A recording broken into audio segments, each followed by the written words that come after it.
Joins me now live from Lahore, I think, Mr. Khan. Is that correct? That's right, Sangita. I'm sitting in Lahore. The pictures that we saw, as I say, were sent around the world. They created deep shock in Pakistani communities in the diaspora. Just describe to us how that arrest came about and what it felt like to be in the middle of it all. Well, Sangita, it was meant to create shock, and it was meant to, provoke my followers to demonstrate, go out in the streets, because I was on bail. There was no reason I should have been arrested. I was sitting in the precincts of the Islamabad High Court, about to appear in the court, and I was abducted. And it wasn't the police. It was basically a commando action. And I guess I should be flattered that at the age of 70, they needed commandos to pick me up. I mean, police could have sufficed. I wasn't going to resist arrest. But it wasn't an arrest. They abducted me from there. And later on, and let me say, abducted like I was some sort of a terrorist. I mean, the way they came in, broke the windows, beat up the staff, beat up the people who were guarding me, beat up the lawyers. And then the way they took me in this Jeep, so it was going to provoke a reaction. And there was a reaction because the Supreme Court later ruled that this was unlawful, what they had done. But the reaction, there was a reason why the government and the establishment wanted the reaction, because they used that to crack down on my party. And 10,000 people in 10,000 members of my party within 48 hours were jailed. And all my senior leadership was jailed. And this crackdown, they justified because there were these demonstrations. And in the demonstrations, there were about 4 buildings that were set on fire. And they based this on the arson, this crackdown. So we've had the most unprecedented crackdown in the history of our country. It's never happened like this before. Mr. Khan, the Pakistani government, of course, and the ruling party take a very different view of what happened. They have filed 160 criminal charges against you that range everywhere from corruption all the way up to terrorism charges. The Interior Minister, Rana Sanullah, accused you of personally planning the attacks on military installations in the past, and they say that you are somebody who is attempting to destabilize democracy in Pakistan. What would you say to that? Well, firstly, there were already 140 cases on me before this incident. So 140 cases of 40 or 50 of terrorism and blasphemy and 2 of corruption and so on. I mean, sedition, treachery against the government and so on. So this only triggered more cases. While I was in jail, I mean, I was completely cut off from everyone. I mean, since then, I've had 30 more cases on me. So, which again include terrorism and so on.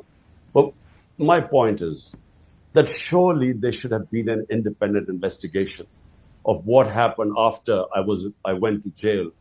Surely this arson should have been investigated independently. Bear in mind that there were 25 non-violent people protesting peacefully were shot dead. There's no mention of 25 members of my party shot dead, and about 50 having bullet wounds. You know, some have, 2 have lost their legs. One is, paralyzed. So there's no mention about what happened, the crackdown that took place. So there's no independent investigation. Understood. We claim that this arson was deliberately done to actually justify this crackdown. We believe that this was exactly what happened when Adolf Hitler used in 1933, the arson in the German parliament, in the Berlin parliament. He used that to crack down on the communists and just finished off all opposition. I understand your point. This is what's happening here. I understand your point, which is that you're accusing the Pakistani government or the Pakistani ruling party of trumping up claims against you and inciting violence in order that they can find a reason to arrest you. On the 7th of June, Al Jazeera reported that you had been formally named in connection with the killing of a lawyer who had accused you of high treason. What would your reaction to that be? Look, this was one of the cases which subsequently was thrown on me. A lawyer out of 150 cases, that now it's 170 cases, then 150.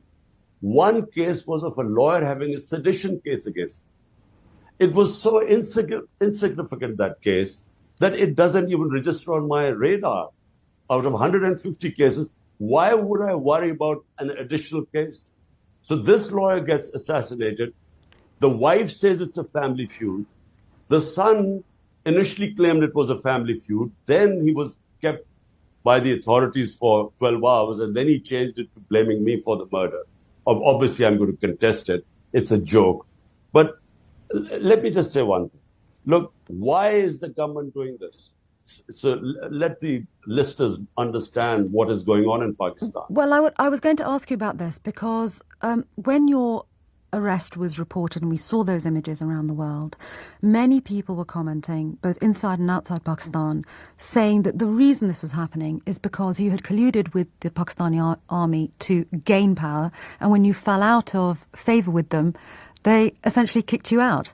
And they're going to ensure that you no longer have a part to play in Pakistani politics. Well, partly correct, because in 2018, when we won the elections, we did not collude with the Pakistan army. We won the election, but half of it is right that the army did not oppose us. So if at that time, if the army had opposed, it is arguable that they are so powerful that we might not have won the elections. But subsequently, since I've been ousted from power, the army or the military establishment is siding with the government parties. There are 12 of them. Now, in the 37 by-elections since then, since me being out of power, my party has swept 30 of them. Now, all opinion polls say that the rating of my party is 70-80% above, which is why the government is petrified of elections. They violated the Supreme Court verdict, which was supposed to hold elections on the 14th of May. They refused because everyone knows that whenever there are elections, my party will win. So instead, what they're doing is trying to ban the party. So because they can't play the match, they want a technical knockout. And hence, all these 170 cases. Remember, I am known in this country for 50 years. I never had one criminal case against me. How come there are 170 in the last few months? So no one believes what's going on. And well, what many commentators will say, Mr. Khan, is that the reason you have this long string of allegations and criminal charges brought against you is because Pakistan has not been a functioning democracy for very, very many years now. And it is essentially a country that is run by the army. And it's interesting hearing you say that when you won power, the army didn't oppose you. In other words, they allowed you into government, and now they are disallowing you from government. That's the greater problem here, isn't it? That democracy just simply isn't thriving in Pakistan. What's the solution to that? Well, you're right in a way. Half our history, we've been ruled by a 70-year history. Half has been ruled by military dictators. The other half by these two families. So I am a newcomer. I came out, 3.5 years was an anomaly in Pakistan.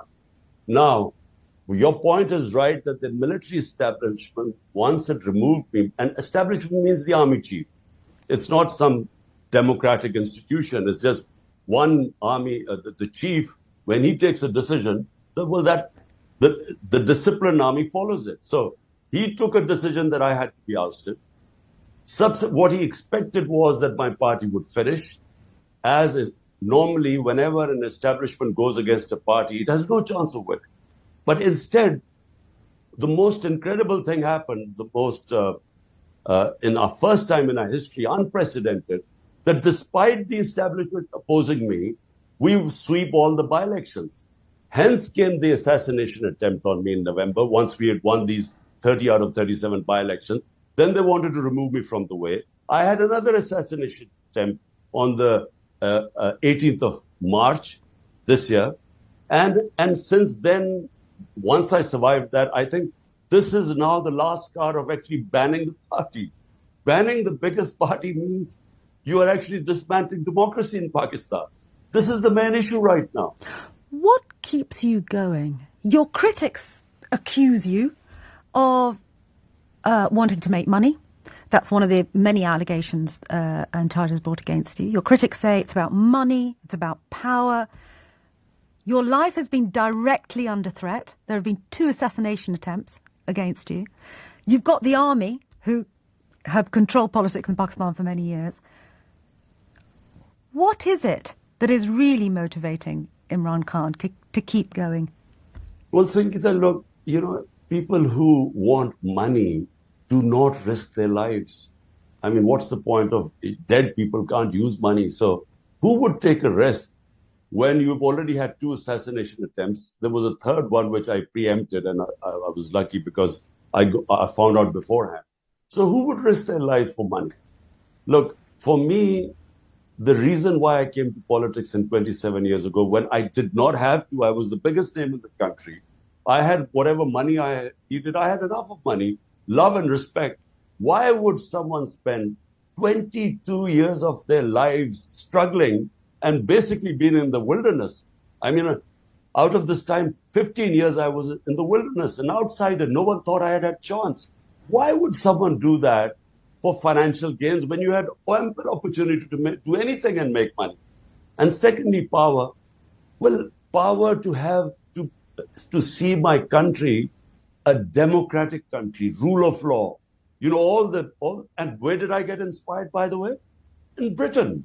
When I first came in as a teenager in Britain, it was the first time I saw a functioning democracy. I came in when we had military dictatorship in Pakistan at the time. Functioning democracy, rule of law, welfare state, fundamental rights, human rights being protected. That's what inspired me to start my movement 27 years ago, movement for justice, because justice brings rule of law, which brings real democracy, which means freedom, and which brings prosperity. And so this is a struggle for life. I mean, for 27 years, I've been struggling. Right now, I'm facing probably the toughest challenge of my life, because I have the establishment ranged, determined that I should not be part of the electoral process, and they're doing everything. I expect to be thrown into prison soon. Now, because 170 cases, sooner or later, I'll end up in jail. You, of course, as an individual, face direct threat, but so do the people of Pakistan, in the sense that they face huge amounts of instability. What we have seen are Pakistanis, often young men, leaving Pakistan and making the dangerous journey to Europe. Many of them were aboard a ship that sank in the Mediterranean. Pakistan had a national day of mourning where we saw possibly up to 700 people killed, around 350 of them possibly Pakistani. What would you say to the families of those young men? You were in power. You're now fighting it out with the Pakistani government. The army is holding sway as it likes. And yet we are seeing young Pakistani men dying in the Mediterranean as they try and flee your country to find stability. What would you say to their families? Well, look, Sangita, people go through the bad times provided they have hope. They think that, there's light at the end of the tunnel. So they go through tough times. What's happened in the last 14 months is unique. First time when my government was removed, it's never happened that hundreds and thousands of people came out in the street and protested. But what would you say to the families of those dead people? I'm coming to that. I'm trying to make you understand. So subsequently, what has happened is the instability, then the economy has tanked. From 6% growth rate a year back, we are now down to 0%. So there's unemployment in the country. But worse, people are not seeing any hope because the capital is leaving the country. Up is 900,000 professionals have left this country in the last few months because they've lost hope. But professionals, they could go through legal channels, get visas abroad. Then you have the poor people who, because of unemployment and then lack of hope, now they are the ones who take these, become these illegal immigrants on boats. And this is not just in Pakistan, in all those countries where you do not have rule of law, where you have no hope, where you have conflict, you have people fleeing to what they consider, land of milk and honey, where they can get jobs, and if they work hard, they can make a better living. And so they take all these risks. So unfortunately, it's a bit of both. In our countries, we have not been able to establish rule of law and give a level playing field for our people. On the other hand, the rich countries do not stop. And let me just make you understand this. Every year, there is billions of dollars which leave poor countries stolen by the ruling elite, and they end up in London houses and palaces and offshore accounts. It's like, the Russian oligarchs who brought in money into London and Western capitals. There is nothing done by the Western countries to prevent this flight of capital from poor countries. So the poor countries are getting poorer. The ruling elites are robbing the countries and taking the money out. The rich countries are getting richer. The gap is getting bigger. And so this immigrant problem is going to get worse unless the Western countries and the richer countries stop this flight of capital, the plunder of the developing countries by their ruling elites.